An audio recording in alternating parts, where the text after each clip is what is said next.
Adult time. Yan, slow clap tayo. Slow clap. Yan. Okay. Kaya chill. There's still almost 3 weeks left. Okay? May 3 weeks left. Relax lang ako. Chill lang kayo. Relax na ako. Amigo, come on. Relax lang ako. I'm just saying, sometimes you have to call it out. Kasi nakikita ko problema ganito eh. Kampo-kampo eh. No one sees the big picture. Inattack mo yung ano ko, atakin kita. Inattack mo yung ganito ko, atakin kita. Ganun lang naman eh. Kampo-kampo yung mag-isip. Kaya nga ganun yung politika natin eh. Kasi kampo-kampo mag-isip. Partisan mag-isip. Hindi tinitingnan yung big picture. Hindi tinitingnan yung lay of the land. Yan po yung ginagawa natin dito. Yan, mukha na akong parang mafioso. You do not look at the lay of the land. I am looking at you. Hey, what are you doing? Okay. Gets you, man? Kampo-kampo. Para tayo mga New York Mafia dito. Relax lang tayo dyan. Diba? Corleone. Okay.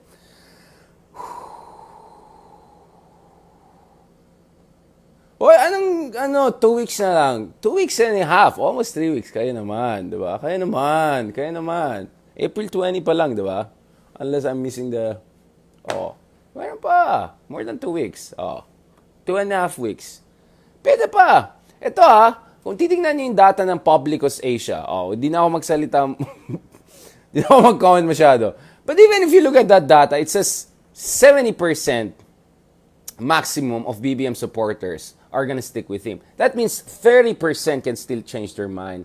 30%, right, of 50%, 15%, right? So, still, 10 to 15 points can still change hands, right?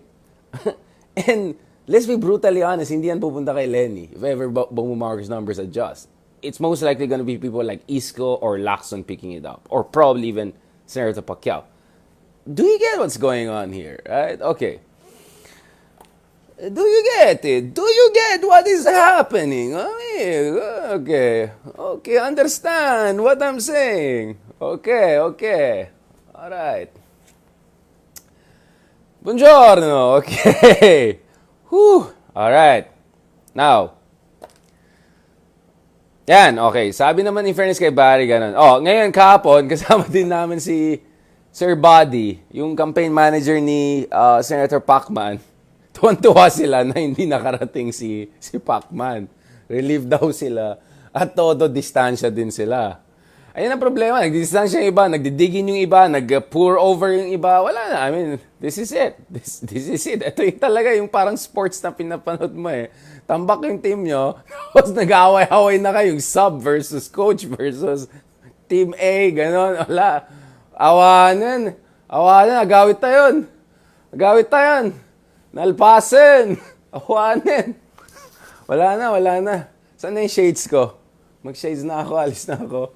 Bahala na kayo dyan. Mag-Brazil na ako. Mag-Brazilian na ako.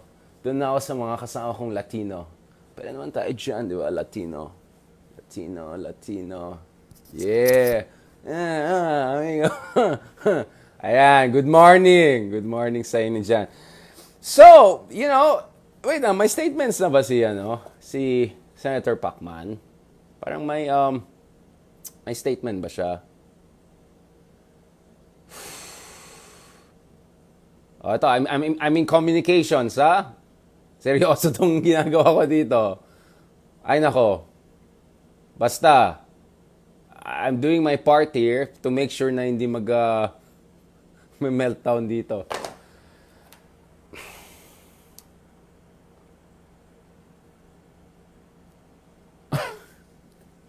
This is even worse than what I thought was gonna happen. Panoorin niyo dun sa mga ibang episodes namin sa Project Pilipinas. Parang yun yung concern ko nung October, ganon, na mag-meltdown yung mga kabila. Okay. Now, I mean, even if you're Bongbong Marcos supporter, at alam natin, marami tayong kasama dito ng mga Bongbong Marcos supporters. Siyempre, Ilocano tayo, alam natin, marami tayong kilala dyan.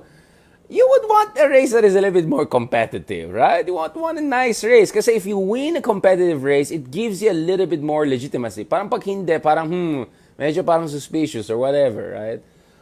I don't know. For me, if you're gonna win a race, you wanna win a good race, right? Para mas maganda eh. Kaysa yung parang labo. Diba? Yung parang labo.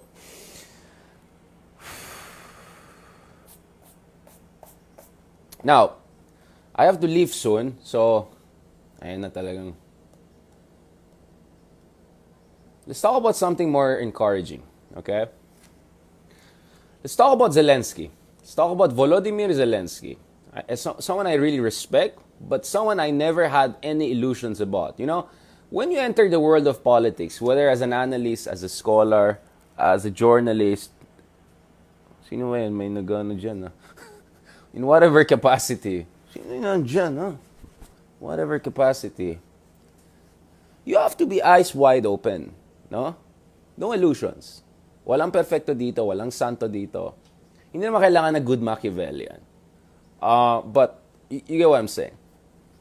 Now, just 2 months ago, 2.5 months ago, I would say, if you said Volodymyr Zelensky, it did not evoke a straightforward positive response even from liberal journalists in Ukraine. And I was in Munich when he gave a speech in the Munich Security Conference. Now, of course, I wrote a piece on that for Monocle magazine in London, and I praised it and all of that. But even then, there was a little bit of an ambivalence towards him. No? So if you look at it, see, Zelensky, according to some of the leading journalists in Ukraine, was what they call a reverse fairy tale. Yung tipong napaka fairy tale story na akyat siya from comedian to president, 70% of the votes, etc. Pero once in power na daw siya, ayan na daw, ayan na. So for instance, Olga Rodenko, yung chief editor of Fame Kyiv Independent, no, she described Zelensky as dispiritingly mediocre, a showman and a performer who has been exposed by the realities of politics as he treats everything like a show. Yun po yung criticism kay Zelensky just over 2 months ago. She characterized the young Ukrainian president as notoriously thin-skinned, ayan, pikon, and because this guy, as a former actor and celebrity, is, quote, not used to criticism and challenging questions, including from the media, from the press. Nag-press conference din si Zelensky at nagkalat siya. This is around earlier this year, I think. Makikita niyo sa YouTube. I mean, I don't understand Ukrainian, but you could understand what's going on there, right?